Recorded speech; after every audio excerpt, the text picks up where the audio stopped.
national significance that we need the press to know the content so that you can help us articulate and talk and disseminate the information to Nigerians. The first one I would like to talk about today is the approval for the establishment of uniform policy for the award and use of honorary degrees by Nigerian universities. The second memo we'll be talking about is the approval for the establishment of National Research and Innovation Development Fund, which is the first of its kind in our country that would really unleash our research and innovation potential. So let me start with the first one, which is use of honorary degrees by Nigerian universities. The purpose of that memorandum was to seek Council approval for the establishment of a uniform policy for the award and use of honorary degrees in Nigerian universities to safeguard academic integrity, restore public confidence, and eliminate the current trend of indiscriminate and unmerited conferment. Now, we know conferment of honorary degree has traditionally served as a means of recognizing distinguished contributions to the society. Also, these honorary degrees are awarded to people who have achieved distinction through outstanding intellectual and creative achievements, as well as people that have contributed in an outstanding manner to education, business, and public service. Now, of course, when universities award honorary degrees, there are benefits to such awarding institution. And I'll list some of the benefits, which include it helps university widen their reputation and visibility. It also helps them to expand their funding opportunities because it attracts donations, endowment, and corporate sponsorship. Another major benefit is, to universities awarding honorary degrees is that it helps strengthen strategic relationship, as well as also help with student inspiration, because students can now see these awardees as their role model. It also helps to internationalize our universities because it attracts global partnership and recognition, as well as helping with academic enrichment. Now, these benefits would only materialize if honorary award process is credible, transparent, and merit-based. If it becomes politicized or commercialized, the risk of reputational damage, public criticism outweighs those benefits. And I'm going to talk about the recent trend. The recent trend we've seen with the award of honorary degrees have revealed a growing abuse and politicization of this academic privilege, leading to concerns over awards being used for political patronage or financial gain, as well as conferral of award on serving public officials. As part of the ethics of award of public honorary degrees, this should not be awarded to any serving public officials, but we've seen that misuse in the last several years. Also, as people were awarded these honorary degrees, they started misusing the acronym doctor, putting doctor in front of their name by honorary recipient and awarding of degrees by institution. And also, we've seen that universities that were just opened about 5 years ago that do not have PhD programs are awarding honorary degrees. It's a misnomer. That should not happen. It should only, honorary degrees should only be awarded by universities that have universities that have PhD awarding curriculum, and they're already awarding a PhD. And this has been an issue for a while now. And this led in 2012 for the Association of Vice Chancellors of Nigerian Universities. They met in Kefi and had a Kefi declaration that should guide the processes for award of honorary degrees. But unfortunately, this has not been adhered to. And we realize the fact that the Association of Vice Chancellor of Nigerian Universities, there's just an association. It doesn't have any legal backing to enforce anything. So Also, NUC in the last few months, they've also tried to sanitize the process. But then, when you don't have legal backing or executive backing, it still remains a misnomer. It remains a problem. Now, that was why we brought this to FEC, that FEC should now give the legal backing and executive backing on how award of honorary degrees will now be monitored and implemented going forward. We've identified 4 types of degrees, honorary degrees that will now be awarded by tertiary universities. Number 1 is the Doctors of Law, LLD. Number 2, Doctors of Letter, D.Lit. Number 3, Doctors of Science, DSc. And number 4, Doctor of Humanities, D.Oms. And with those awards, now, we also have put in process in place on how to now sanitize use of doctor, DR, by people. The all honorary degrees must clearly carry the label honoris causa or honorary in the award certificate and all its references, because we need to protect the legitimacy of academic degrees that are duly earned with hard work. So people should not use doctor. Recipients should not put DR in front of their name, and that will now be strongly discouraged because it is unconventional. Recipients are also expected to acknowledge the degree as award or recognition and not a formal academic qualification. Recipients of honorary degrees shall not prefix doctor to their names in official, academic, or professional usage. Instead, they may use the format. Example, I'll give you an example. Chief Louis Clark, D.Lit, Doctor of Literature, honoris causa, or Mrs. Miriam Adamu, LLD, Hons. That's how. That really now sends the message that the degree that you have is an honorary degree. We also will work on preventing misrepresentation of honorary degrees as earned academic credentials, and this shall be considered academic fraud and subject to legal and reputational consequences. We also need to, as part of fair consideration, these also honorary degrees do not replace certifications, licenses or professional designation. Now, what are the next steps after this FEC memo, after the Federal Executive Council led by the Chairman, President Bola Ahmed Tinubu, approved the memo? The next steps are the Federal Ministry of Education, through the National University Commission, shall issue a circular to all Vice Chancellors, registrars, and governing council. We will now monitor universities' convocation program to ensure that all honorary degrees are being awarded are in compliance with KEFI declaration on honorary degrees. We will also collaborate with media to discourage the improper attribution of academic titles to people who were awarded honorary degrees. And the last thing we will be doing as well going forward is we will publicly, annually publish the list of legitimate honorary degrees recipients annually. That are the steps that will be taken at the Federal Ministry of Education in collaboration with the National University Commission that has the statutory power to implement this. This is extremely important because we cannot allow the bastardization of honorary degrees, and that's why FEC moved quickly to sanitize this. That's the first memo that I would like to talk to you about this morning, and I'll take questions after that.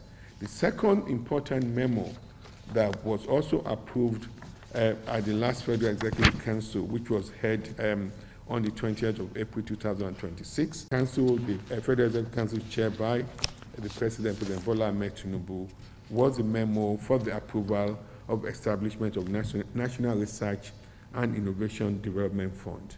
This is a game changer in our country. Game changer. This is a big deal and this is made possible because today we have a president, President Bola Ahmed Tinubu, that believes in education as a bedrock of our development. And if we are to marshal President Bola Ahmed Tinubu plan of Nigeria being a $1 trillion economy in the next 3 years, we need to unleash the capabilities of our researchers and innovators. That's how we can cascade the development of our country. Now, today, Nigeria faces the classic cases of research and innovation fragmentation. The significant fragmentation on one hand between research and innovation and integration. Just a few decades ago, countries like South Korea and Singapore, they faced similar issues. And what did they do? They did three things.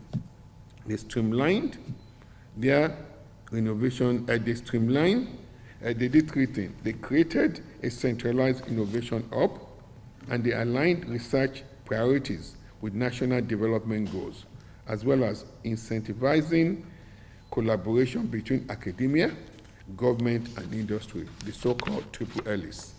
Now, Nigeria, we're now on the path of doing this. We will benefit from a similar restructuring, moving from fragmented landscape to a coordinated innovation ecosystem that maximizes impact in the face of limited financial resources. Now, what does the Nigeria Research and Innovation Development Fund will foster collaboration among research agencies, academia, and industry, and promote strategic allocation of resources in line with national priorities.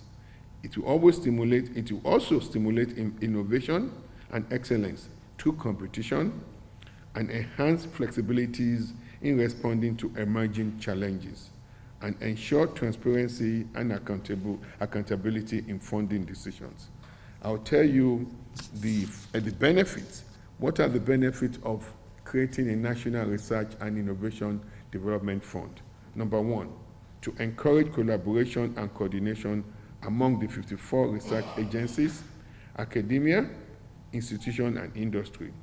Number two, resources will be allocated strategically based on the merit and potential impact of proposed research projects that are in alignment with national development objectives.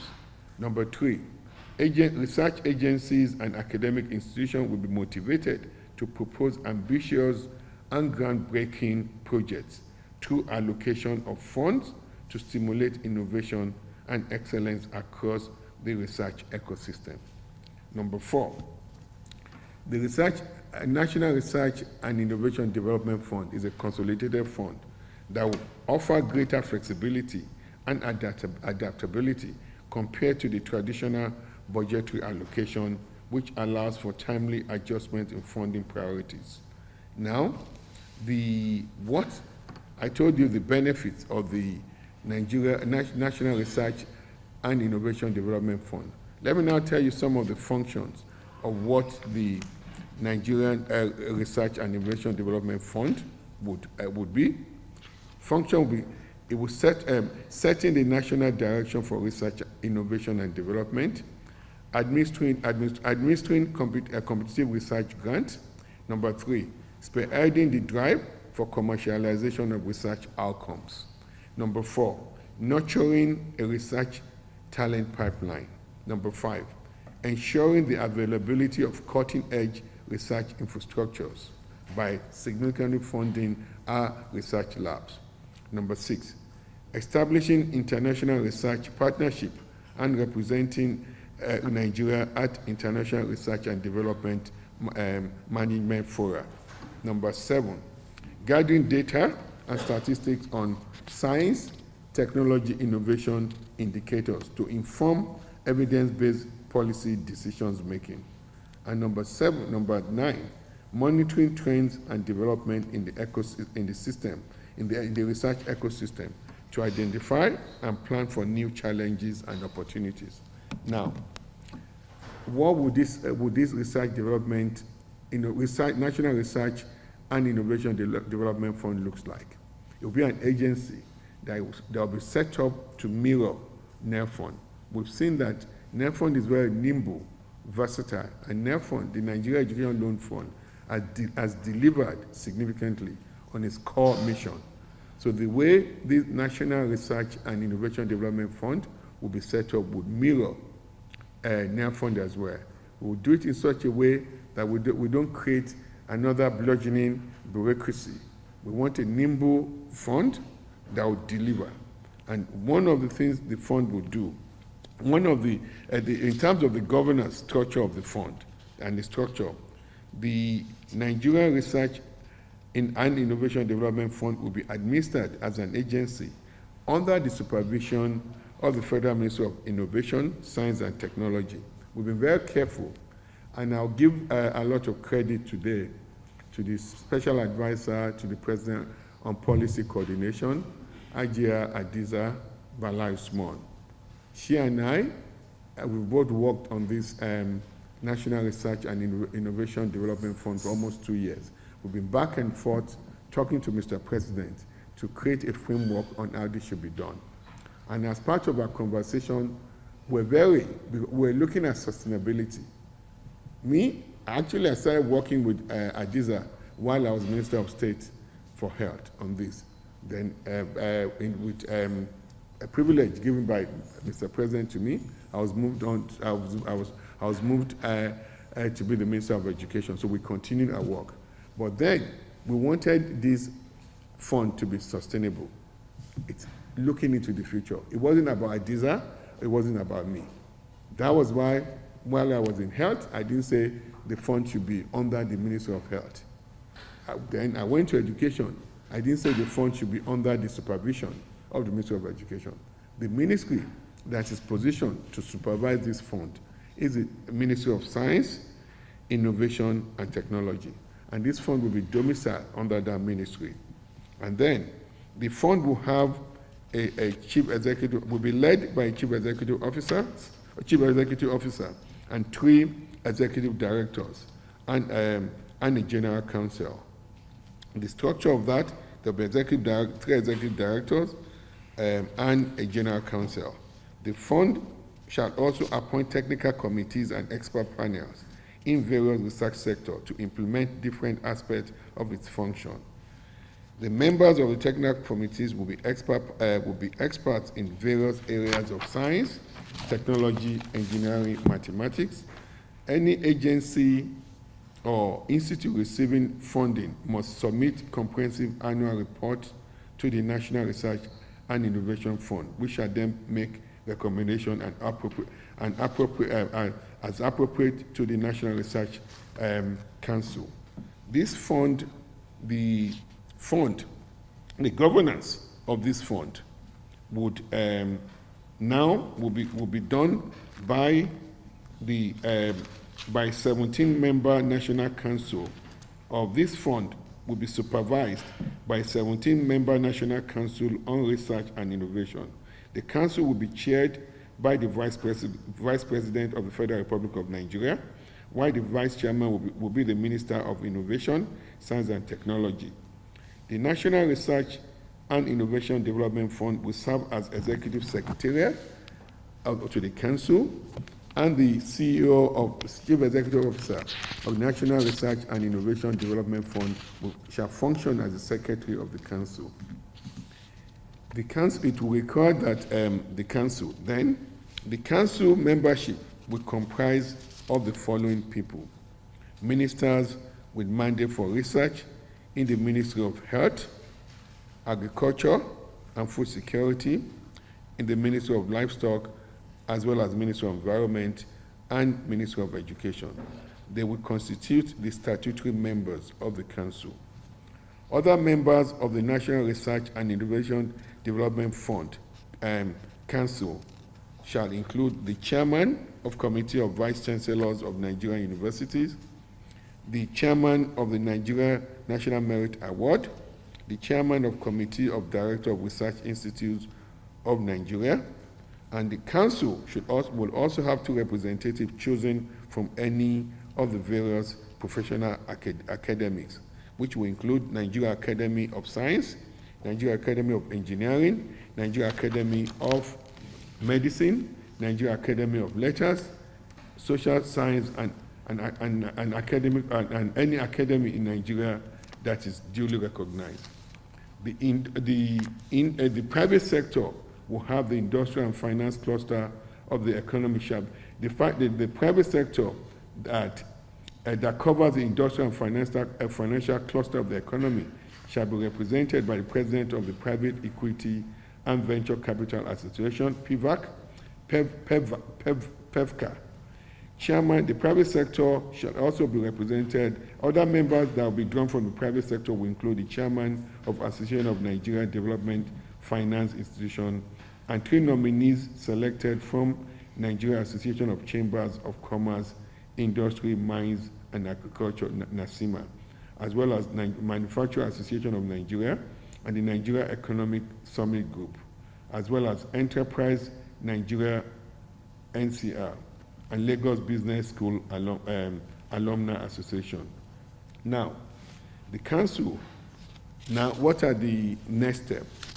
The council, the Federal Executive Council has now directed the Minister of Justice and Attorney General of the Federation to draft an executive bill that will be sent to the National Assembly. The executive bill establishing the National Research and Innovation Development Fund as an agency under the Ministry of Science, Innovation and Technology, and for the appropriation of the fund that will fund this agency. The President has been so careful that this agency will not be funded just by regular appropriation that might not be catch back.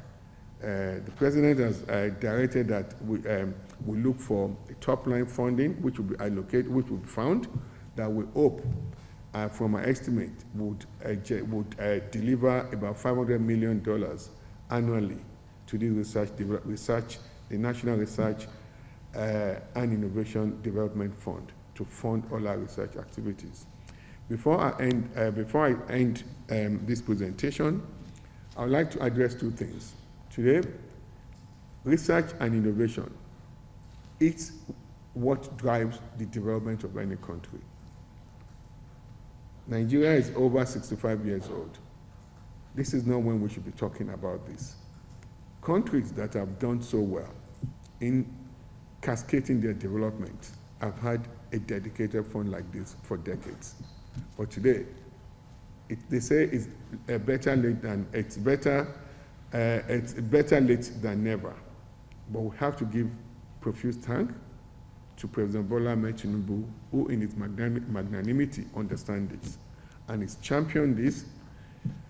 And the second part of what I wanted to talk about is that this meets a final obligation to our academic staff of all our tertiary institutions, ASU in the university, ASUP in the polytechnics, and COESU in the colleges of education, as well as non-academic staff. We're now going to unleash a significant amount of research funding to support research, outcome-based research, not just research for research's sake. That would align with what we need as a country. And I tell, when we're negotiating with ASU, they say, oh, we have to form a National Research Council. I said, I had it, before I got to education, I didn't see what were in your terms of agreement. But I can tell you, the President Bola Ahmed Tinubu, was already ahead of you, had given the indication for us to set up a National Research and Innovation Development Fund. So today, I'll end and close by thanking President Bola Ahmed Tinubu for his futuristic governance of our country. Thank you.